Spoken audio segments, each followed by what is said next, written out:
बहुत सी बाँझ औरतों को बच्चे की खुशी देने वाला मीरपुर गांव का 60 साल का रामू, जो जिस किसी भी बाँझ औरत से शादी करता उसे बच्चे की प्राप्ति हो जाती।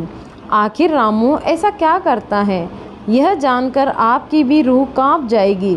मेरे बाबा, जो अपनी सारी उम्र अपना सीना चौड़ा करके लोगों के सामने चलते थे, आज मेरी वजह से उनका सर झुका हुआ था और अपने हाथ जोड़कर 60 साल के आदमी से मिन्नतें कर रहे थे कि मेरी बेटी से शादी कर लो।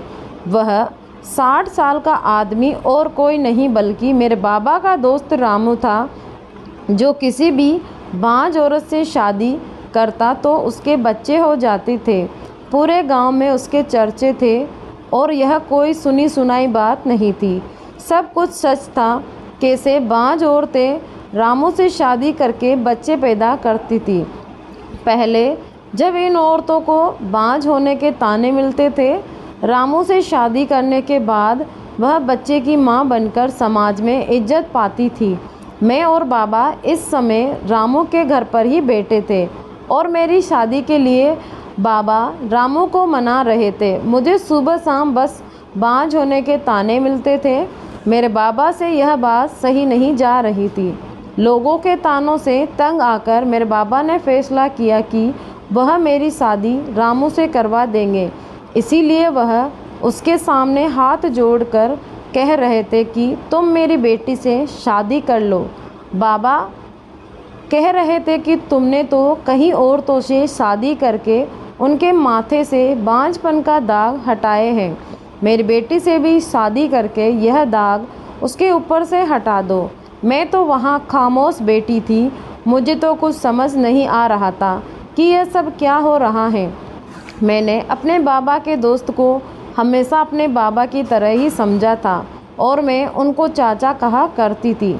अब भला मैं उनसे शादी कैसे कर सकती थी, मगर बाबा ने मेरे आगे अपने हाथ जोड़कर मुझसे कहा कि तुम रामू से शादी कर लो और मुझे अपने साथ यहाँ लेकर आ गए। बाबा ने रामू से भी यही कहा कि मेरी बेटी को कोई ऐतराज़ नहीं कि तुमसे शादी करने में। रामू चाचा ने चौंक कर मुझे देखा और बाबा को बाहर जाने के लिए कहा। फिर चाचा मुझसे कहने लगे कि तुम्हें याद है ना, तुम्हारा और मेरा रिश्ता क्या है। तुम मुझे चाचा कहती रहती हो। उनकी बात सुनकर मैं अपने अतीत में चली गई। पिछले 2-3 साल मेरी आंखों के सामने आने लगे। हमारे गांव में एक रामू नाम का आदमी था, जिसे सब लोग रामू चाचा कहते थे। छोटा हो या बड़ा, उन्हें सभी लोग रामू चाचा कहकर पुकारते थे। वह मेरे बाबा के भी बहुत अच्छे दोस्त थे। मुझे अच्छे से याद है, जब मैं 6ठी कक्षा में पढ़ती थी, हम सब गांव के बच्चे मिलकर उनके घर टीवी देखने जाते थे, क्योंकि हमारे पूरे गांव में सिर्फ उन्हीं के घर में टीवी था। हैरत की बात तो यह है कि वह अपने घर में अकेले रहते थे। उनके घर में कोई भी औरत नहीं थी। हम बच्चे उनसे पूछते थे कि रामू चाचा, आप शादी क्यों नहीं कर लेते। उस समय हमें शादियों में जाने का बहुत शौक़ था। वह भी हमसे कहते कि बच्चों, अभी मेरी शादी की उम्र नहीं हुई है। उनकी यह बात सुनकर हम सब हंसने लगते, क्योंकि वह हमारे माता पिता की उम्र के ही थे। जब मैं छोटी थी तो गांव के बच्चों के साथ पूरे गांव में घूमती रहती थी। जब मैं 10वीं कक्षा पास कर ली तो मेरी माँ ने मुझे घर पर ही बिठा लिया। पूरे गांव में सिर्फ रामू चाचा ही सबसे अमीर थे। उनकी ना कोई पत्नी थी और ना ही कोई बच्चा। वह शहर में कुछ काम करते थे और वहाँ से अच्छे खासे पैसे कमाकर लाते थे। उनके पास बहुत सारा रुपया पैसा भी था। गांव के सभी लोग पैसों की वजह से उनकी बहुत इज्जत करते थे और उन्हें शादी का मशवरा भी देते रहते थे। मेरे बाबा भी रामू चाचा से एक अच्छी खासी दोस्ती थी। मेरे बाबा जब भी रामू चाचा से मिलने जाते तो उनसे कहते, ओए रामू, शादी क्यों नहीं कर लेता। तेरे पास इतना रुपया पैसा है, तू किसके लिए छोड़कर जाएगा। मेरे बाबा के बाद इस दौलत का कोई वारिस तो होना ही चाहिए ना। रामू चाचा के सभी दिमाग में बाबा की बात आ गई। उन्होंने कहा, ठीक है, मैं शादी के लिए तैयार हूँ। यह बात सुनकर सब लोगों को बहुत खुशी हुई। सबने उनके लिए रिश्ते तलाश करने शुरू कर दिए। लेकिन जब रामू चाचा ने अपनी पसंद बताई तो सब लोग हैरान रह गए। चाचा ने कहा कि राधा मौसी से शादी करना चाहते हैं। चाचा की इस बात से तो सबको झटका लगा था। जो भी यह बात सुनता उसकी यकीन ही नहीं आता। सब सोच रहे थे कि चाचा आखिर राधा से शादी क्यों करना चाहते हैं। राधा मौसी हमारे गांव की वह औरत थी जिसे उसके खानदान वालों ने भी छोड़ दिया था। राधा मौसी की शादी हमारे गांव में ही हुई थी, लेकिन शादी के 6 साल बाद भी वह माँ नहीं बन सकी तो उसके पति ने उसे बांझ कहकर तलाक दे दिया था। कुछ समय बाद उन्होंने दूसरी शादी कर ली, मगर इस बार सब बच्चे की वजह से उनका घर ना बच सका।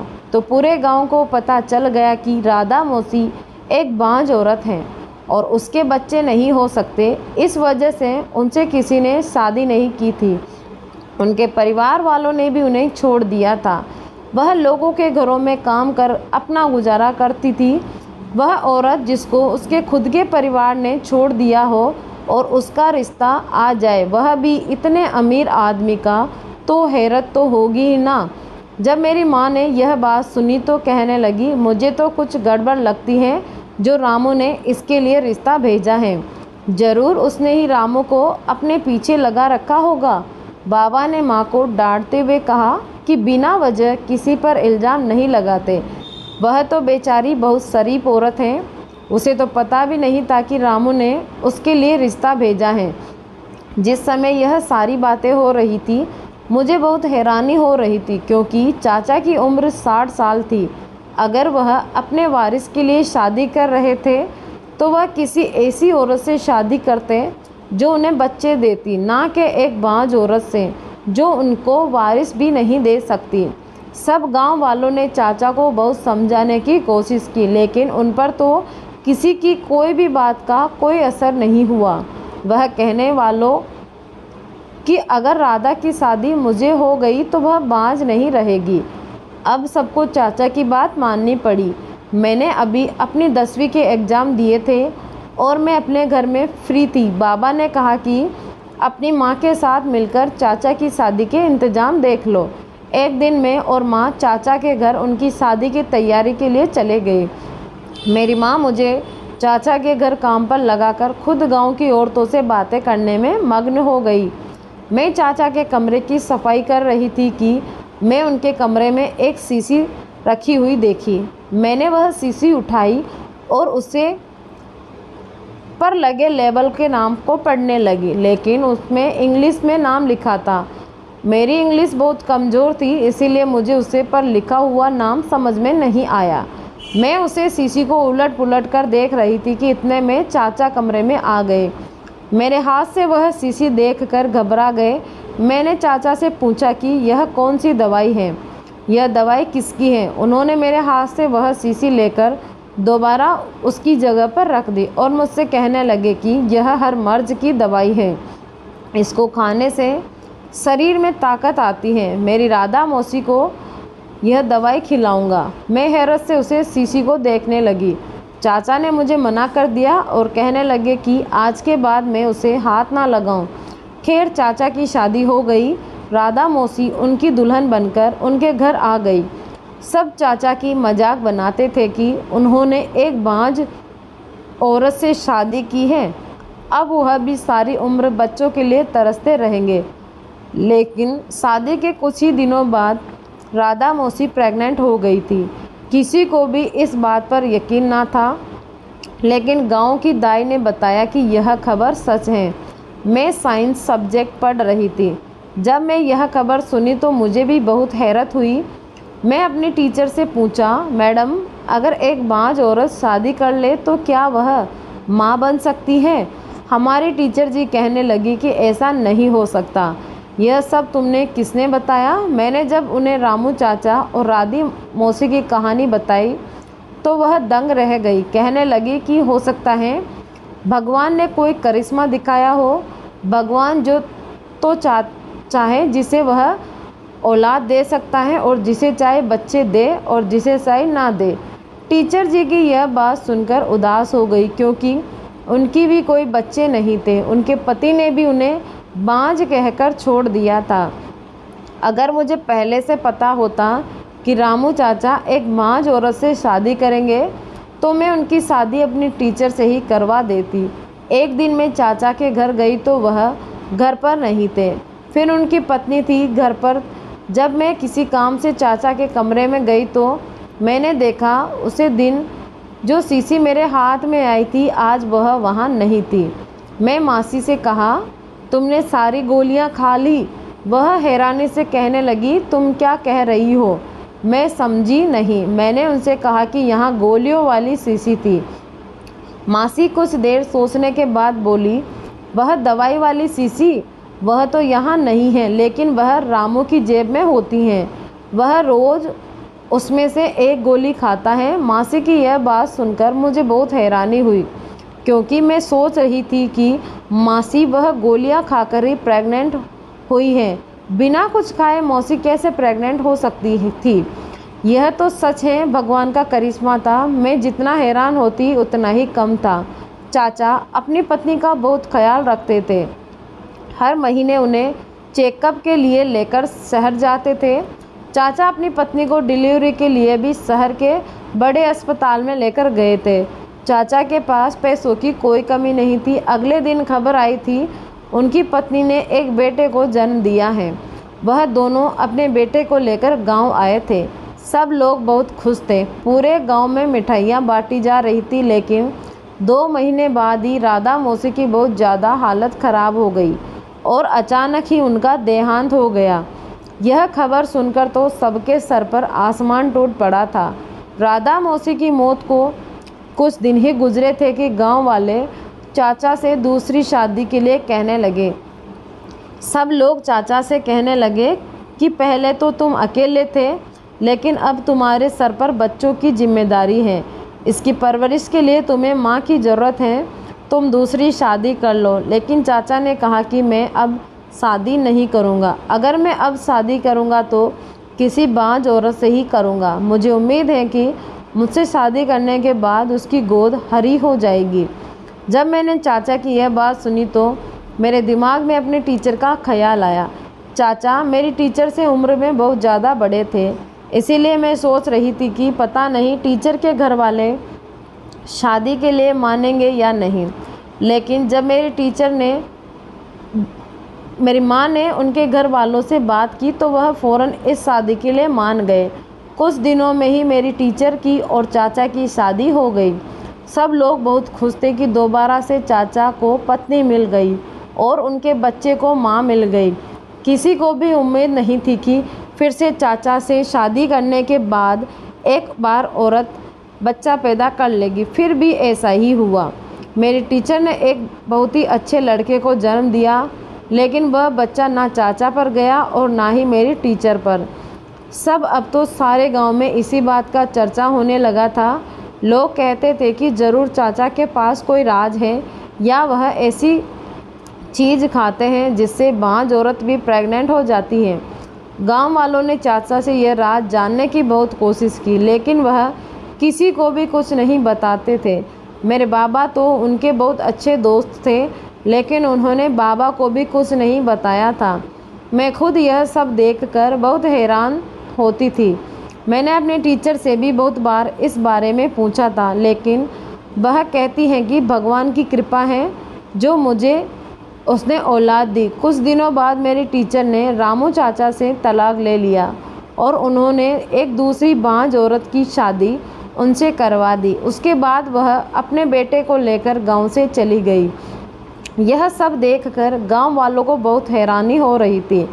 पहले तो बांझ और 2 बच्चों को पैदा करना और फिर मेरे टीचर जी का उनका तलाक देकर चले जाना, और चाचा ने भी उनका तलाक दे दिया। उनसे इस बारे में कोई सवाल नहीं किया था। आखिर माजरा क्या था, किसी को भी कुछ समझ नहीं आ रहा था। तीसरी बेबी से भी चाचा को 1 ही साल के अंदर अंदर बच्चे हो गए। फिर कुछ समय बाद चाचा के यहाँ एक और औलाद हुई। 65 साल की उम्र तक चाचा की 5 औलादें हो चुकी थी। अब तो आसपास के गांव में भी यह बात उठ चुकी थी कि जो बांझ औरत हो वह चाचा से शादी कर ले तो उनको औलाद पैदा हो जाएगी। अब तो चाचा की दौलत भी कम होने के बजाय बढ़ती ही जा रही थी। चाचा काम करना भी छोड़ दिया था, फिर भी पता नहीं कैसे उनकी दौलत में कमी होने के बजाय वह तो और बढ़ रही थी। शायद भगवान की उन पर कुछ ज़्यादा ही कृपा बनी हुई थी। अब मेरी उम्र भी शादी की हो गई थी, मैंने भी पढ़ाई पूरी हो चुकी थी। हमारे ख़ानदान में लड़कियों को सिर्फ इतना ही पढ़ने की इजाज़त थी, उसके बाद उनकी शादी कर दी जाती थी। लेकिन मैं आगे पढ़ना चाहती थी। मैंने बाबा से इस बारे में बात की, लेकिन उन्होंने मेरी कोई बात नहीं सुनी और मेरे लिए रिश्ता देखना शुरू कर दिए। लेकिन मेरे बाबा से मैंने कहा कि मैं शहर में शादी करना चाहती हूँ, मुझे इस छोटे से गांव में शादी नहीं करनी। मैंने सुना था कि शहर के लोग बहुत खुली जहन के होते हैं, वह अपनी औरतों पर पाबंदी नहीं लगाते। मेरा बहुत मन था कि मैं घूमूं फिरूं और मेरा एक शौक़ था कि मैं बहुत सारी पढ़ाई करूं। मेरे यह शौक़ शहर जाकर ही पूरे हो सकते थे, यहाँ गांव में रहकर तो मेरे कहीं भी घूम फिर नहीं सकती थी। अपने सपनों को पूरा करने के लिए मुझे शहर वालों की ज़रूरत थी, लेकिन मेरे बाबा का शहर में कोई नहीं था। हमारे सारे रिश्तेदार और जान पहचान वाले सब गांव के ही थे। इसीलिए बाबा ने रामू चाचा से कहा कि वह मेरे लिए शहर में रिश्ता देखें, वह शहर में शादी करना चाहती हैं। चाचा ने भी कहा ठीक है। बदकिस्मती से उन्हें दिनों चाचा की पत्नी का फिर से देहांत हो गया और फिर से चाचा अकेले हो गए। उन्होंने अपने बच्चे के लिए एक आया रख ली। वह अपने बच्चे अकेले नहीं संभाल सकते थे क्योंकि उनकी भी अब उम्र हो चुकी थी। इस दौरान चाचा के पास कहीं बांझ औरतों के रिश्ते आए, क्योंकि सब लोगों को पता चल गया था कि चाचा से शादी करने के बाद कोई औरत बांझ नहीं रहती। लेकिन फ़िलहाल चाचा ने शादी को मना कर दिया था। उनकी तबीयत भी अब ठीक नहीं रहती थी, इसी वजह से वह बहुत दिनों से शहर भी नहीं जा सके थे। वह अपने ही दम में अपने ही घर पर थे, इसीलिए बाबा ने उनसे दोबारा मेरे रिश्ते की भी नहीं कहा। लेकिन बाबा को मेरी शादी की बहुत जल्दी थी, क्योंकि मेरी शादी की उम्र हो गई थी और सारे गांव वाले बातें कर रहे थे। मैंने सोचा कि इससे पहले बाबा मेरी शादी गांव में ही किसी के साथ कर दे, मैं खुद चाचा से अपने रिश्ते की बात करने जाती हूँ। मैं चाचा से बचपन से ही बहुत हंसी मजाक करती थी, इसीलिए मैं उनसे इस बारे में आराम से बात कर सकती थी। मैं अपने बाबा और माँ को बिना बताए चाचा के घर की तरफ चली गई। जैसे ही मैंने उनके घर में कदम रखा तो मुझे अंदर से जानी पहचानी सी आवाज़ आई। मैंने कमरे में जाकर देखा तो मेरे पैरों तले से ज़मीन निकल गई, क्योंकि मेरा शक सही निकला था। अंदर मेरी टीचर जी अपने बेटे को गोद में लिए हुए बैठी थी। वह चाचा से कह रही थी कि आप किसी बांझ औरत से शादी कर लें, उनको भी समाज में इज्जत मिल जाएगी और बच्चों की परवरिश भी अच्छे से हो जाएगी। चाचा कहने लगे कि अब मुझे किसी भी औरत पर भरोसा नहीं रहा। तुम लोगों ने तो यह राज अपने सीने में छुपा कर रखा कि मुझसे शादी के बाद 5 औरतें प्रेग्नेंट हो जाती हैं। अगर किसी ने यह राज खोल दिया तो अच्छा नहीं होगा, पूरे गांव के सामने हमारी बेइज्जती हो जाएगी। मैं नहीं चाहता कि हम में से किसी की भी बदनामी हो। राज सालों से छुपा हुआ है, वह छुपा ही रहे तो बेहतर है। अब मैं अकेला ही ठीक हूँ। मैंने बहुत गौर से उनकी बातें सुनने की कोशिश की, लेकिन मुझे उनकी कोई भी बात समझ नहीं आई। लेकिन मुझे अंदाज़ा हुआ था कि यह कोई राज की बात कर रहे थे। शायद यह राज ही था कि चाचा की पत्नी बांझ होने के बाद भी कैसे बच्चे पैदा कर देती हैं, मगर उन्होंने पूरा राज खुलकर नहीं बताया था। बंद लफ्ज़ों में बात कर रहे थे, जिसकी वजह से मुझे कुछ भी समझ में नहीं आया था। मैं वहीं खड़ी थी कि टीचर जी बाहर आ गई और मुझे देखकर उनके चेहरे का रंग उड़ गया। मैं टीचर जी से उनके बेटे को अपने गोद में ले लिया और उसे प्यार करने लगी। मैंने उनसे कहा कि मुझे समझ नहीं आया था कि आप चाचा को छोड़कर क्यों गई थी, और अगर छोड़कर चली गई थी तो अब आप उनसे छुपकर मिलने क्यों आती हैं। मेरी बात सुनकर मुझे थोड़ा गुस्सा आया और कहने लगी कि मैं कोई छुपकर मिलने नहीं आती हूँ, सिर्फ आज ही आई हूँ। मुझे किसी ने बताया कि उनकी पत्नी का देहांत हो गया, इसीलिए मैं मिलने के लिए आया कर गई हूँ। मैं भी टीचर जी से आकर के फेर कर कहा कि एक बार जो छोड़कर चला जाए वह पलटकर वापस नहीं आता। अगर आप उन्हें छोड़कर गई होगी तो वह आज इस हालत में अकेले नहीं होते। लेकिन आपको तो पता नहीं किस बात की जल्दी थी कि आपने उनसे तलाक ले लिया और उनकी दूसरी शादी करवाकर यहाँ से चली गई। आप तो हमें मोहब्बत और वफ़ा के बारे में पढ़ाती थी, लेकिन आप तो खुद ही किसी का साथ नहीं दे सकी और उसे छोड़कर चली गई। हमारी बातों की आवाज़ सुनकर चाचा बाहर निकल आए और वह मुझे गुस्से से देखने लगे। कहने लगे कि तुम क्यों ऐसी बदतमीजी कर रही हो, यह तुम्हारी बड़ी है। मैं चाचा से कुछ कहना चाहा, लेकिन उन्होंने इशारे से मुझे चुप रहने के लिए कहा और टीचर जी से कहने लगे कि तुम जाओ, इसकी मैं खबर लेता हूँ। टीचर जी खामोश होकर वहाँ से चली गई। मुझे तो उन दोनों पर हैरानी हो रही थी कि तलाक होने के बाद भी वह आपस में इतने अच्छे से बात कर रहे थे। अक्सर देखा जाता है कि तलाक के बाद तो लोग एक दूसरे को देखना भी पसंद नहीं करते। यह तो मामला ही उल्टा नज़र आ रहा था। असल में तो मुझे चाचा पर हो रहा था कि उन्होंने टीचर जी से शादी की, उनको औलाद दी, अपना नाम और पैसा सब कुछ दिया, समाज में उन्हें सिर उठाने के काबिल बना दिया। लेकिन फिर भी वह चाचा को तलाक देकर चली गई और चाचा ने भी उनसे कुछ नहीं कहा, बल्कि अभी वह उनसे इतनी प्यार से बात कर रहे थे कि टीचर जी के जाने के बाद चाचा मुझसे कहने लगे कि यह कौन सा तरीका होता है बड़ों से बात करने का, वह बड़ी है तुम्हारी, उनकी इज्जत करनी चाहिए तुम्हें। यह सब सुनकर मैं चाचा से कोई बात किए बिना ही उनके घर से वापस आ गई। जब मैं अपने घर आई तो मैंने देखा कि मेरे बाबा के दोस्त घर पर बैठे और मुझे जिस बात का डर था वही हुआ। वह मेरा रिश्ता लेकर आए थे और बाबा ने मेरा रिश्ता भी उनके बेटे से पक्का कर दिया था। मैंने बाबा से बहुत मना किया कि मैं उनके दोस्त के बेटे से शादी नहीं करूंगी, क्योंकि वह लोग अनपढ़ और जाहिल हैं। मैं इन लोगों में खुश नहीं रह सकती, लेकिन बाबा ने मेरी कोई बात नहीं सुनी और ज़बरदस्ती मेरी शादी अपने दोस्त के बेटे से करवा दी।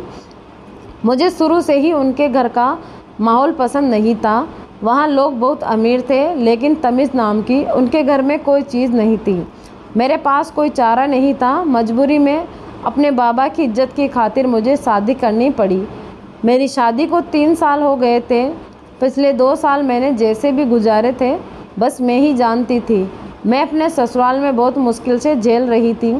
मैं भगवान से दुआ करती थी कि इन लोगों से मेरी जान छूट जाए, लेकिन मेरी जान ऐसे छूटेगी मैंने यह नहीं सोचा था। मैं माँ बनने वाली थी तो मेरी ननद ने मुझे सीढ़ी से धक्का दे दिया। मैं पेट के बल पूरी सीढ़ियों से गिरते हुए नीचे आई। जब मेरी आँख खुली तो मैं हॉस्पिटल के कमरे में थी। मैं अपने बच्चे को खो चुकी थी। डॉक्टर ने कहा कि अब मैं माँ नहीं बन सकती। यह सुनकर मेरी ससुराल वालों ने मुझे मेरे माता पिता के घर में छोड़ दिया। कहने लगे कि जब यहाँ हमें बच्चे नहीं दे सकती तो हम इसे अपने पास रखकर क्या करेंगे। बल्कि उन लोगों ने तो सारे गांव में यह उड़ा दी थी कि मैं अब माँ नहीं बन सकती। इसी वजह से मेरे रिश्ते आने भी बंद हो गए थे। बाबा जब भी घर के बाहर जाते तो लोग उनसे मजाक में कहते, अपनी बेटे की शादी भी रामू चाचा से करा दो, वह भी बच्चे पैदा कर देगी। बाबा लोगों के तानों से तंग आ गए थे, इसीलिए आज मैं अपने बाबा के साथ रामू चाचा के घर में बैठी थी। बाबा मुझे उनसे बात करने के लिए अकेला छोड़कर बाहर चले गए थे। रामू चाचा मुझसे कहने लगे कि मैं जानता हूँ तुम हमेशा इस बात के पीछे पड़ी रहती हो कि तुम्हें मेरा राज पता चल जाए कि जैसे कैसे बात जोड़ते हैं, कैसे बाँह जोड़ते हैं। मुझसे शादी करने के बाद बच्चे पैदा कर लेती हैं।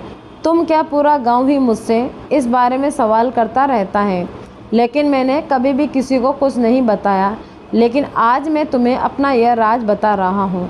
जब मैं 25 साल का था तब मैं बीमार हुआ और डॉक्टर के पास अस्पताल गया तो उन्होंने मेरा पूरा बॉडी चेक कर के बताया कि आप मुझे बचपन से ही बीमारी थी, लेकिन किसी ने इस बात को नोटिस नहीं किया और बढ़ते बढ़ते यह बीमारी इतनी बढ़ गई कि डॉक्टर को मेरा ऑपरेशन करना पड़ा। ऑपरेशन के बाद डॉक्टर ने मुझे बताया कि मैं अब कभी भी बाप नहीं बन सकता। अब मैं बाप बनने के हक़ से महरूम हो गया हूँ। वह पूरे ख़ानदान में यह बात फैल गई थी। पूरे ख़ानदान के ही लोग मुझे अजीब नज़रों से देखते थे और मुझे ताने देते थे और कोई मुझ पर तरस खाता था। मेरी मंगनी टूट गई थी। मेरे छोटे भाइयों की शादियां हो गई थी। सब अपनी अपनी ज़िंदगी में मग्न हो गए थे। मेरे माता पिता के देहांत के बाद मेरे परिवार में किसी को भी मेरी ज़रूरत नहीं थी। इसीलिए मैं अपना घर छोड़कर इस गांव में चला आया। अब मैं किसी से शादी तो नहीं कर सकता था, इसीलिए मैंने अपना काम करना शुरू कर दिया। मैंने दिन रात मेहनत करके इतने पैसे कमाए कि लोग मेरी बहुत ज़्यादा इज्जत करने लगे। यहाँ मेरी कुछ लोगों से दोस्ती हो गई और मेरी ज़िंदगी अच्छी गुजरने लगी। मेरे दोस्त भी मुझसे शादी के लिए कहते थे, मगर मैं जानता था कि कोई भी औरत मेरा सच जानने के बाद मुझसे शादी नहीं करेगी। हर औरत की ख्वाहिश होती है कि वह माँ बने। जब मैं एक औरत को माँ नहीं बना सकता तो मैं उससे शादी भी नहीं कर सकता था। इसीलिए मैंने सोचा कि मैं ज़िंदगी भर अकेला ही रहूँगा। मैं अपने दोस्त को यह बात कैसे बताता, इसीलिए मैं उनसे कोई ना कोई बहाना कर दिया करता था। मुझे राधा को देखकर बहुत दुख होता था। वह बेचारी भी मेरी तरह बांझपन के ताने सुनती थी। मुझे उसका दुख बिल्कुल अपने जैसा लगता था। उस बेचारी को भी अपने परिवार वालों ने छोड़ दिया था, जिसे मुझे मेरे परिवार वालों ने छोड़ दिया था। जब मुझे सब लोगों ने कहा कि मैं इतनी दौलत किसके लिए छोड़कर जाऊं, तो मुझे एहसास हुआ कि मुझे अपनी दौलत किसी नए काम में लगा देनी चाहिए। मैंने सोचा कि मैं अनाथ आश्रम से बच्चों को लेकर उनकी बेहतरीन परवरिश करूंगा, लेकिन मैं अकेले बच्चे नहीं पाल सकता था। उसके लिए मुझे एक माँ की ज़रूरत थी। फिर मेरे जहन में एक ख्याल आया। मैं राधा के लिए रिश्ता भेजा, लेकिन उसे सारी बात सब कुछ सच सच पहले ही बता दिया था कि वह भी बाप नहीं बन सकती और वह भी माँ नहीं बन सकती और मैं भी बाप बनने के काबिल नहीं हूँ। हम दोनों शादी कर लेते हैं और बच्चा गोद ले लेंगे। राधा ने भी इस काम के लिए हाँ कर दी और हम दोनों ने शादी कर ली। शादी के बाद मैंने सोचा कि अब अगर हम बच्चा गोद लेते हैं तो गांव में हमें फिर भी वही ताने देंगे कि बाद बांझ औरत से शादी की और बच्चा गोद लेना पड़ा। गांव वाले और यह समाज हमें वह इज्जत नहीं देगा और ना ही इस बच्चे को अपना सगा बच्चा मानकर इज्जत देंगे। इसीलिए मैंने गांव की दाई को उसके मुंह मांगे पैसे दिए और उससे कहा कि पूरे गांव में ऐलान कर दे कि राधा माँ बनने वाली है। उसने ऐसा ही किया। 9 महीने बाद हम डिलीवरी के बहाने से शहर चले गए और वहाँ अनाथ आश्रम से एक बच्चे को गोद लेकर आ गए। राधा को भी बांझपन के तानों से छुटकारा मिल गया। वह मेरी बहुत ज़्यादा एहसानमंद थी, लेकिन उसे बेचारी की जीवन के दिन बहुत कम ही बचे थे। उसे कैंसर हो गया था। वह इस दुनिया से चली गई। फिर तुम्हारी टीचर जी से मुझे शादी करनी पड़ी। वह भी बहुत अच्छी औरत थी। उसको भी समाज में इज्जत दिलाने के लिए हमें यही वाला ड्रामा करना पड़ा। इस बार भी हमने एक बच्चा गोद लिया था। मेरी ख्वाहिश थी कि मैं इन बच्चों की परवरिश बहुत अच्छे से करूँगा। एक दिन तुम्हारी टीचर का पहला पति हमारे घर आया। वह मुझसे कहने लगा कि मैं उसे छोड़ दूं, क्योंकि वह तुम्हारी टीचर से बहुत मोहब्बत करता है और उसके साथ रहना चाहता है। उसे अपनी गलती का एहसास था, लेकिन तुम्हारी टीचर ने मना कर दिया। उसने कहा कि वह भी अपने पहले पति से बहुत प्यार करती है, लेकिन मुझे नहीं छोड़ सकती। मेरी वजह से उसे समाज में इज्जत मिली है। अब वह मुझे किसी भी हाल में नहीं छोड़कर जाएगी। लेकिन मैंने उसकी खुशी के खातिर उसे छोड़ दिया। वह मुझे तलाक देना चाहती थी, लेकिन वह अपने पति से बहुत प्यार करती थी और मैं 2 प्यार करने वालों को अलग करता नहीं देख सकता था। इसीलिए मेरे जोर देने पर उसने मुझे तलाक दे दिया। तलाक होने के बाद उसने मेरी शादी अपनी एक बांझ सहेली से करवा दी, ताकि मैं अकेला ना रहूं और मेरे बच्चों की परवरिश अच्छे से हो सके। उसे भी मेरे बारे में सब कुछ मालूम था। उसे रहने के लिए एक छत चाहिए थी। बैठे बिठाए उसे पति और औलाद और इज्जत मिली तो वह भी मेरी शुक्रगुजार हो गई। तुम्हारी टीचर अपने बेटे को साथ लेकर चली गई क्योंकि वह उसकी परवरिश खुद करना चाहती थी। इसीलिए मैंने उस पर वह बच्चा ले जाने दिया और खुशी खुशी उसे रुखसत कर दिया। मेरी तीसरी पत्नी भी बहुत अच्छी थी। उसके बाद हमने 2 बच्चे अडॉप्ट किए थे, लेकिन उसकी ज़िंदगी भी बहुत थोड़ी थी। कुछ दिनों में उसका भी देहांत हो गया। यह है मेरा सारा राज जिसको कोई नहीं जानता। और मेरे बारे में जो लोग अजीब अजीब बातें करते थे, मैं सिर्फ उन बांझ औरतों को समाज में इज्जत और अनाथ बच्चों की परवरिश अच्छे से करना चाहता था। उनको छत देना चाहता था, माँ बाप का प्यार देना चाहता था। इसीलिए मैंने यह सब कुछ किया। लेकिन तुम्हारे पिता को यह सब कुछ नहीं करना चाहिए था। तुम तो जानती हो मैंने हमेशा से तुम्हें अपनी बेटी समझा है। मैं तुमसे शादी करने का सोच भी नहीं सकता। चाचा ने बताया कि उनको भी कैंसर हो चुका है और उनके पास बहुत कम दिन बचे हैं। अब उन्हें इन बच्चों की फ़िक्र लगी रहती है कि उनके जाने के बाद उनका कौन ख्याल रखेगा। मैंने चाचा से कहा कि आप फ़िक्र ना करें, आज से इन बच्चों की जिम्मेदारी मेरी है। मैं इनको इनकी माँ बनकर पालूँगी और आपका यह राज भी सीने में दफन रहेगा। मैंने अपने बाबा से भी साफ साफ कह दिया कि औलाद का क्या है, मैं इन बच्चों को ही पालकर अपनी ज़िंदगी काट लूँगी। कुछ दिनों बाद चाचा का देहांत हो गया। उन्होंने अपनी सारी जायदाद इन बच्चों के और मेरे नाम कर दी थी। अब मुझे अपनी ज़िंदगी का मकसद मिल गया था। किसी की शादी ना होने से या बच्चे ना होने से उसकी ज़िंदगी ख़त्म नहीं हो जाती, बल्कि उसे अपनी ज़िंदगी गुजारने के लिए कोई ना कोई मकसद मिल ही जाता है, जैसे मुझे मिल गया था। दोस्तों, आशा करती हूँ आपको हमारी कहानी पसंद आई होगी। कहानी पसंद आई है तो इसे लाइक करें। चैनल पर नए हैं तो चैनल को ज़रूर सब्सक्राइब करें। धन्यवाद मेरे दोस्तों।